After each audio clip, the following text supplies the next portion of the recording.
Traité de Saint-Fulgence de Ruspe sur le pardon des péchés. Heureux ceux qui ont part à la première résurrection. Instantanément, en un clin d'œil, quand retentira le signal au dernier jour, car il retentira, les morts ressusciteront, impérissables, et nous serons transformés.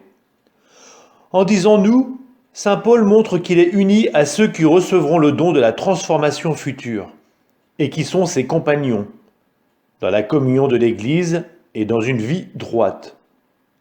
Il suggère la nature de cette transformation quand il dit « Car il faut que ce qui est périssable en nous devienne impérissable. Il faut que ce qui est mortel revête l'immortalité. Pour que de tels hommes reçoivent alors cette transformation en juste récompense, il faut qu'elle soit précédée maintenant par la transformation qui vient de l'abondance de la grâce. Ceux qui, dans la vie présente, se seront transformés en passant du mal au bien, ont la promesse de cette récompense que sera la transformation future. En eux, c'est donc la grâce qui agit, afin que la justification, par laquelle nous ressuscitons spirituellement, commence la transformation du don divin, et ensuite, à la résurrection du corps qui achève la transformation des hommes justifiés, la glorification demeurera parfaite sans subir de transformation.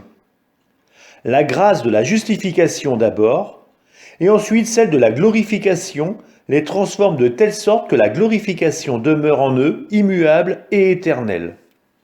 En effet, ils sont transformés ici-bas par la première résurrection, celle qui les éclaire pour qu'ils se convertissent.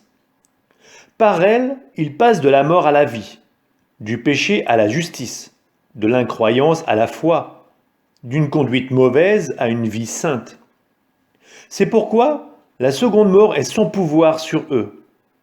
L'Apocalypse dit à leur sujet « Heureux ceux qui ont part à la première résurrection. La seconde mort est sans pouvoir sur eux. » Et l'on dit encore dans le même livre « Le vainqueur ne souffrira aucunement de la seconde mort. » De même que la première résurrection consiste dans la conversion du cœur, ainsi la seconde mort dans le supplice éternel. Aussi, chacun doit se hâter de participer à la première résurrection, s'il ne veut pas être condamné au châtiment de la seconde mort. Ceux qui, transformés en cette vie par la crainte de Dieu, passent d'une vie mauvaise à une vie bonne, passent de la mort à la vie, et ensuite, leur vie d'abjection sera transformée en gloire.